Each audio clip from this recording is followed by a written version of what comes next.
Okay, let's try out some stuff on the Cricut.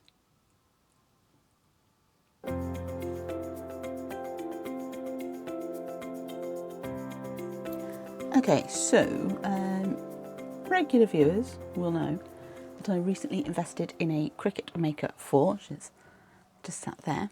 So I've been having a little bit of a play, a little bit of a dabble, and I thought you might like to see some of my experimentations.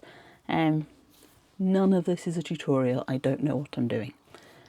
So the Cricut is a cutting machine. I've got the sort of top end one that does all the stuff. You can get smaller ones that are obviously less expensive. They are splurge purchases, I have to say, so it's a considered purchase. But it can do fancy cuts on cardstock, so I've just stuck it onto this pearlised card background there for these eggs. And it can make little card things. So we've got writing on here done by the machine as well as the cutting. So this is designed to be a greetings card. I just tried to add in a bit of flat cardstock. It can cut vinyl, and this one can cut veneer and fabric and all sorts. And also I got hiding up on a shelf just behind my head there, up here, heat presses from Cricut as well, so that I can do heat transfer vinyl. And I just dust the back of that off because it's been sat on stuff. I can do heat transfer ink. This is infusible ink, which is the Cricut brand of infusible ink. It's a type of sublimation printing, so it only works on like polyester fabrics and polyester stuff. I have done a coaster for my husband, but he's using that at the moment. This is the ink, not polyester, little bag. This comes in sheets, so you cut it out on the machine, stick it on, apply heat, transfers, and it bonds to the fabric, so there's no sort of second level layer there like you'd get with vinyls. So yeah, that's permanent. That's not going anywhere. That's going to wash if you needed it to. Not going to be washing a pouch very much, but if you needed to, it would wash fine. Trouble is, I prefer cotton t-shirts, and this requires polyester. So I'd have to look into whether I can make that work for the sorts of things that I want to wear. But for bags and stuff, absolutely fine. So let's take a little look at some of the projects I've been working on in a little bit more detail. We've got a vinyl project up next, and then we'll get on to some veneer. Okay, so we have some smart vinyl here in the black. This came with the Cricut itself. So smart vinyl is a thicker vinyl, it can go through on its own. You see I've already cut out a pattern on there. I've got some trees, some tiny dragons and fairies on there. It's a bit of a whimsical design, so I'm just going to speed up the footage so you're not spending ages watching me weed out this vinyl. It took forever. There's lots of tiny little details on this particular design. It's quite a long design as well. You'll see why once I've got it all weeded out. So the bundle that I got came with a lot of tools. So the tools that you see me using are ones that came either with the machine itself or in with the materials kits and bundles that came with the Cricut and the heat presses. This bit was quite satisfying. Take off the larger bits. You can see the design starting to come through. Now this was very fiddly. I did lose a few bits of the trees as I was weeding out. They're just too small. I couldn't separate them from the vine, but this will get better with practice. I am very much a beginner. So almost fully weeded out now, a few little tiny bits to just clear off. So around the fairy wings and that sort of thing. And then the bottom will be coming off as well shortly, you'll see that in a minute. So it's a bit of finessing of the weeding. And here we go, that's my design. And yeah, I've just got that bit at the bottom that's going to come off.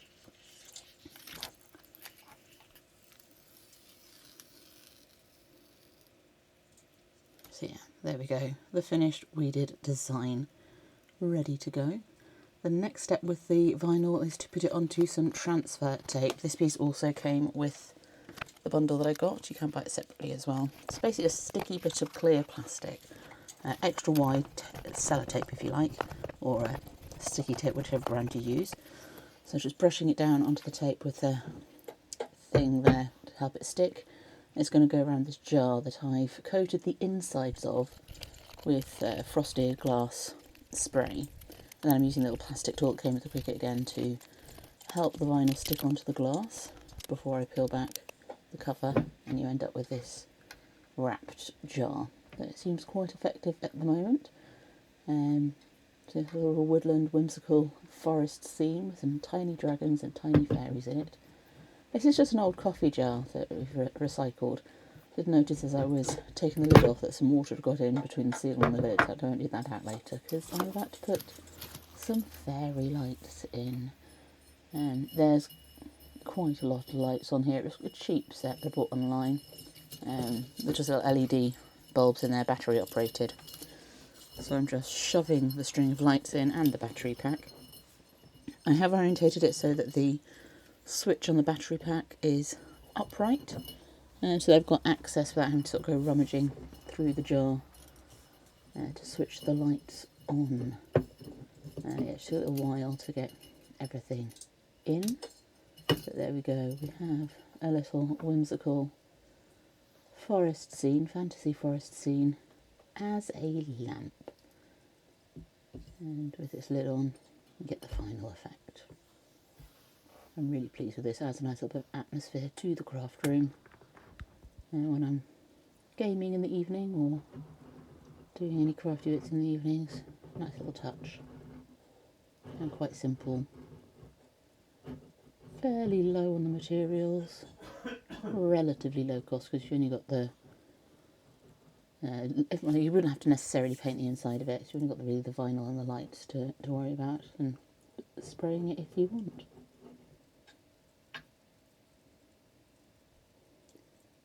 So now we are moving on to some bookmarks. So I did some sample bookmarks with cardstock. These are all images, and the vinyl as well, actually, all images from Cricut's platform that I've either used exactly as they come or I've smushed together a couple of different ones. So these bookmarks, they cut it really nicely in the cardstock, and as you can see, they're quite huge. So yeah, I didn't get the sizing quite as it should be for the size of books I generally read, but they're still quite pretty. May end up using them as decoration around the craft room or around a reading nook or something. You can see how clear and crisp the cutting is on cardstock with the Cricut. I mean, it's really, I think, as far as I understand it, where the Cricut came from. So it skewed the lighting a little bit during this video because I've filmed it over a few days at different times, and some of it was quite late, which is why we're doing some voiceover and instead of talking to camera so much, because life happens. But yeah, they're all a bit too big, now quite firm, and particularly ones with the big cutout sections. So we've got some veneer. This is Cricut brand veneer. I have beech and walnut. They also do another, I think they do, it's either maple or cherry, or they might do both. But yes, I went with, I think it was the beech and the walnut. So yeah, two different colours of veneer that you can cut out on the machine. So actually it was maple and walnut. I've just double checked my veneer packet. I will keep referring to it as beech throughout the course of this video. But it's actually maple. So I'm sticking down the veneer to the stronghold mat and cutting myself on the edge of it, which is not ideal. So the purple mat's the extra strong. And I've just taped down the edges with painter's tape to help it stay in place. Just give you a bit of ASMR of the Cricut at work in actual speed.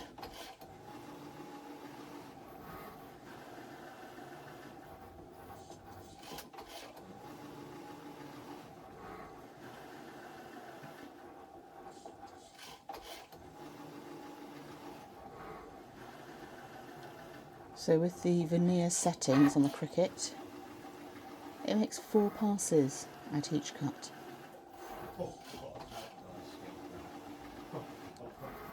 It took me not too long for this versus maple veneer. It didn't take too long. So we are peeling it off the mat, taking that painter's tape off. You'll see that some of it, the painter's tape is still on the bookmarks themselves. It's just where the tape has crossed over the cutting line, it's not a problem for this veneer. So here we have the backs of my wooden bookmarks. Just easing them off the mat by curling them out or using a spatula. And taking the last bits off, and then we're putting the walnut on. So the walnut's a lot thinner. You see me taping it down again. It's a lot more flimsy than the maple. But, here we go into the machine. So you've got a couple of buttons to press. It takes it in, measures it out, works out where it is. And I think I sped up this footage. I've also not shown all of the footage, which I think I will be speeding up footage in a bit anyway. Because this walnut took 25 minutes to cut. It's quite a long process because the overlays, the cutouts, are quite detailed, so it does take a while. So I mean, you can sit and watch it, it's quite fascinating. This is at actual speed and actual... I've turned the volume down ever so slightly, but here we are sped up a bit. It's not too noisy a machine, it does make noise. Yeah, this is not actual speed, this is sped up footage. But yeah, 25 minutes it was cutting out. Here we go, taking the walnut veneer off the mat. So the purple mat is the stronghold mat. Different colours have different strengths of sticky. So peel the background off. And there's quite a bit of mess with this one. But, we'll talk about that in a bit. And again, curling the board to help get things off, using the spatula to loosen things up, and using the weeding tools to just pop out any last little bits that hadn't quite come loose whilst taking it off the mat.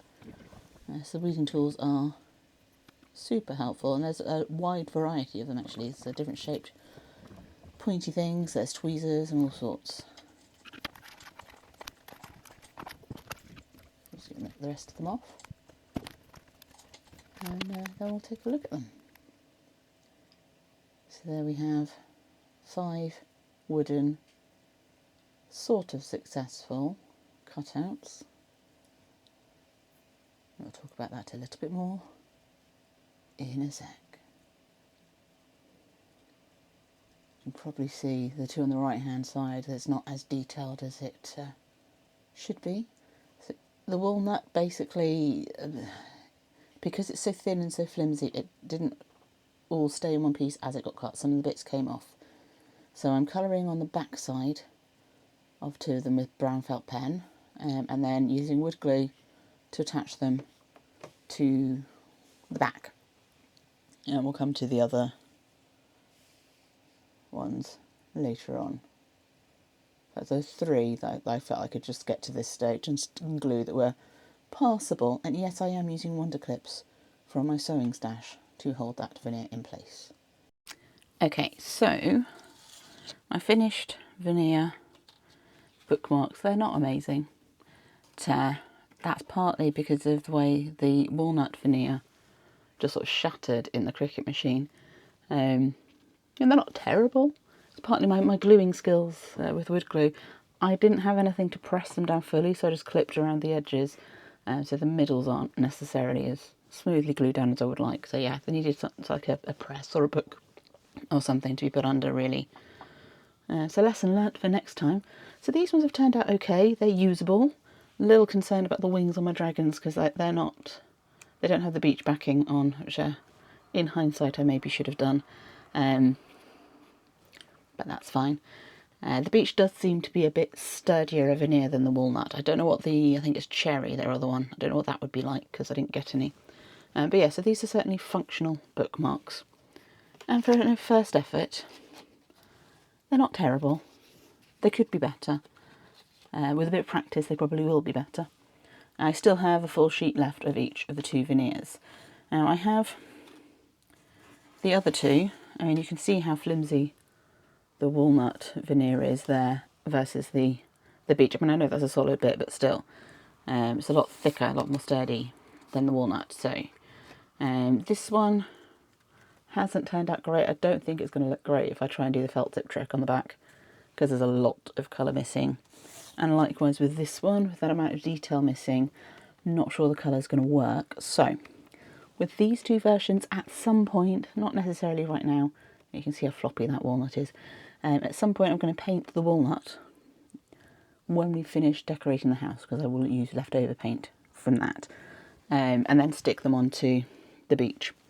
But I also want to see if it was the detail in the design that was the issue rather than specifically the walnut veneer. So these two designs I'm going to try and cut out the other way round so that the detailed bit will be in the beach and the background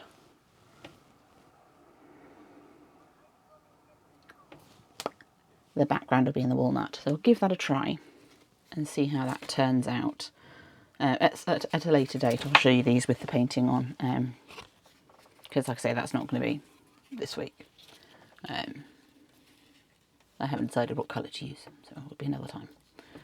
Okay, so I'm going to get my stronghold mat that is covered in the remains of the first sheet of walnut. I haven't been able to get all the detritus off first, so I'll try and clean that off a little bit more than it is. But I can still use it as it is, it's just not ideal. So I'll get as much of that off as I can, and then we will try cutting out those last two designs the other way around. And hopefully they'll be a little bit more successful. It's very much trial and error at the moment with the Cricut, because like I said, I've only had it a couple of weeks, so we are learning. Okay, it already looks better than the last time. There's still a little bit of shredding at the top,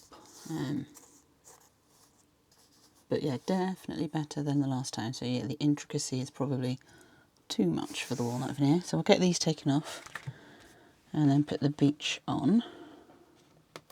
I did make sure to put the painter's tape, well, move the cuts away from where the painter's tape is, because when I had painter's tape left on it last time, it did peel off some bits of the veneer. So yeah, the walnut, super delicate.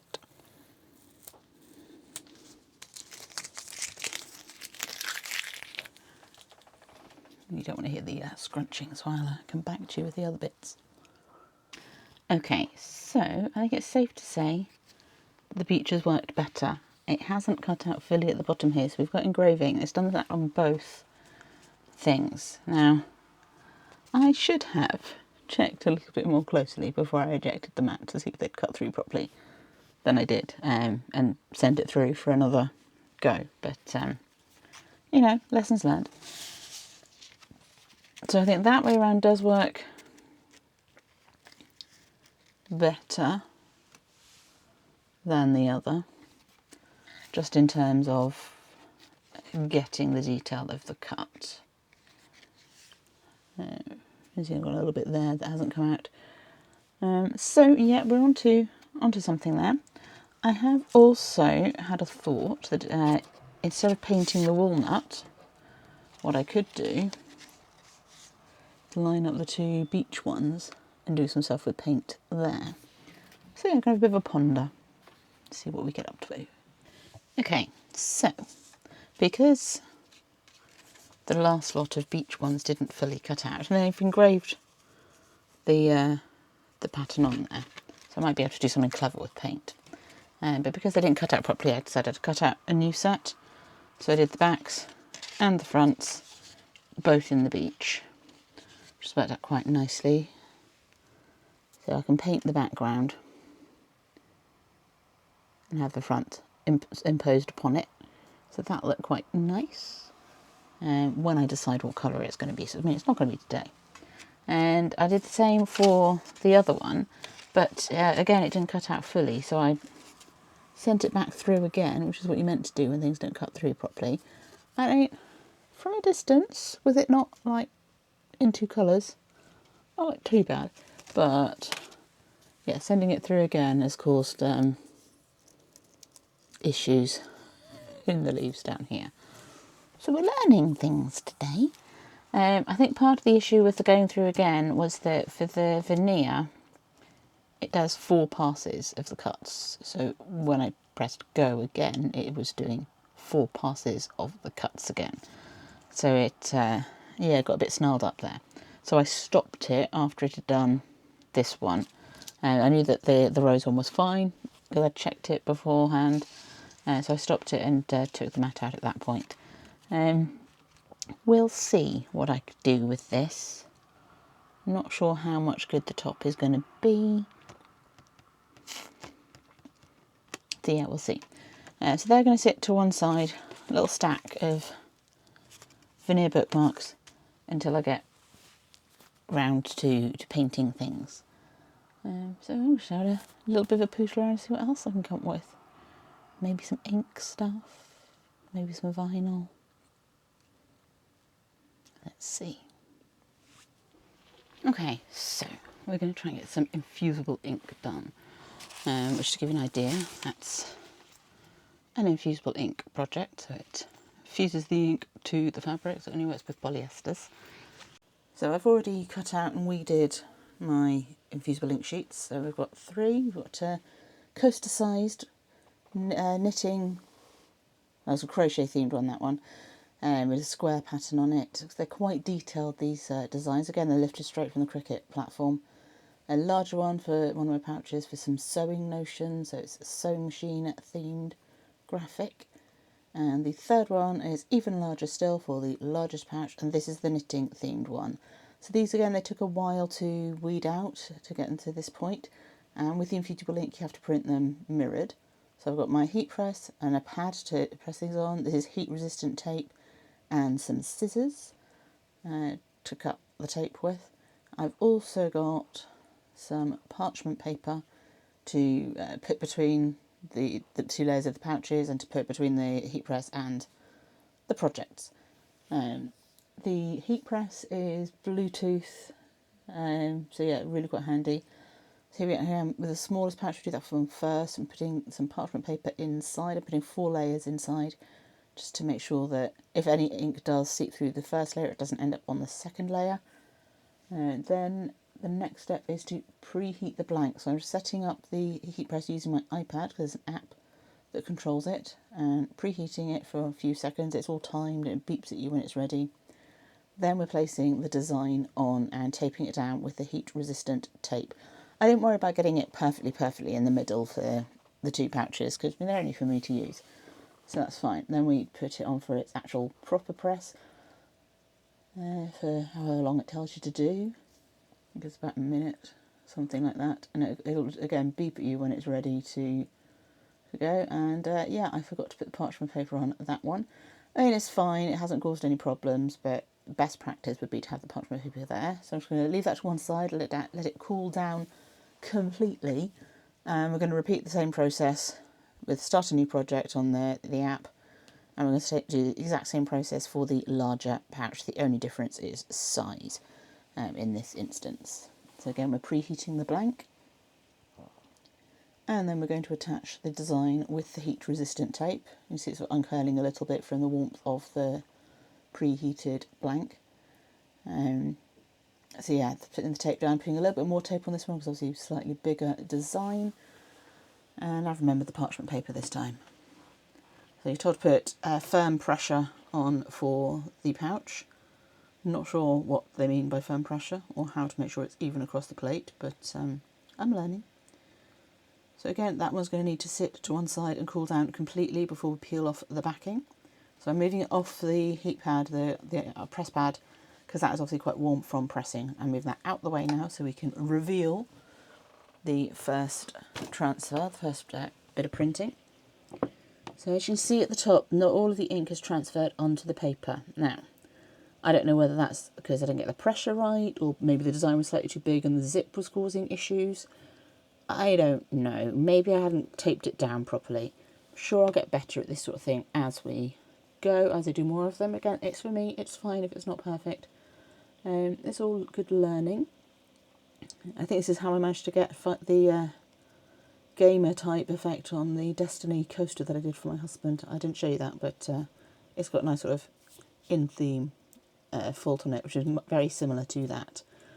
So let's have a look and see what we did on the bigger pouch, see if that's come out any better once it's fully cooled down. So over to the one side here.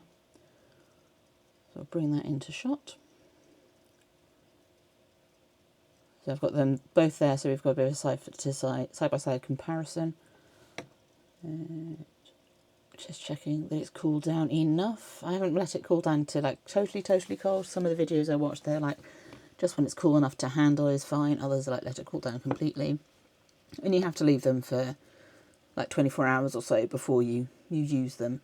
So I'm happy with how cool it is. We're taking that one off. And again, I've got a similar issue at the top. So I suspect it's either the pressure that I'm putting on it or the fact that the zip is there is not letting that part of the design sit fully flat. I don't know, maybe. I'm guessing. So I think it's going to take a bit of practice to get those exactly right. But yeah, we'll take the paper out the middle and we'll move on to project number 3, which is a different sort of blank. So these ones are both polyester fabrics. So the next project is a coaster. So I've picked up a pack of the square coasters. You can also get round ceramic coasters. You can do this on mugs as well. Cricut Maker a mug press, but that's a bit sort of one project type machine for me. I wanted something a bit more versatile. So the process is very similar. The app doesn't tell you to preheat the blank. In this case, it does tell you to put cardstock underneath. I'm using parchment paper. And then I'm trying my best to line the ink up properly and squarely on the coaster. I don't think I totally managed it, but I'm trying my best. I'm putting a bit more of the heat resistant tape on than I did previously. I've cut the backing back a bit further than I did for my partner's, well, for my husband's coaster, and yeah, more tape just to try and hold the image down more firmly onto the coaster to see if I can get rid of that cloudy effect. And the app tells you not to put any pressure on the heat press for this one, so you just leave it there to do its thing. You see the little trivet to the left there that the heat press sits in, that comes with it. So the backing plastic is lifting up a little bit, but for this one you do have to leave it to be totally 100% cool before you lift the backing off. So I've taken it off the mat to help it cool down on the ironing board, and sometime later, then it's actually totally cooled down, we're going to take the tape off carefully so we don't want to spoil the cork on the back, and then we'll have a little look. I've done this in real time, so you can enjoy watching me struggle with the tape that I put on. It was a little bit like unwrapping presents from my grandfather, because he was a bit of a demon for sticky tape. So I'll get in there in the end. Nearly there. I'm only going to get it off 3 sides and then I'll turn it over, because I got fed up, basically. So to turn it over and see what it looked like myself. I was keen to see how successful it had been, because this is the second coaster that I've done. And there we go. Not too bad. There are little bits of white lines on the very edges on a couple of sides, so I didn't quite manage to get it perfectly lined up, but yeah, it's not a bad image. That white semicircle is not a flaw in the coaster. That is the reflection of my ring light. I've got a new ring light with a new overhead tripod to get these shots, because my old one broke. Didn't have a ring light before. So yeah, so there's me just showing the slight slivers of white around the edge where it wasn't quite lined up. But I mean, overall, I'm pretty pleased with how that's turned out. It's so much better than the last result I got on a coaster, and it's better than the 2 pouches. So yeah, all in all, that's a win as far as I'm concerned. So thank you so much for spending time with me today. I look forward to seeing you in my next video. In the meantime, there's one on screen that may be of interest to you, and I will see you soon. But until then, happy crafting and bye-bye for now.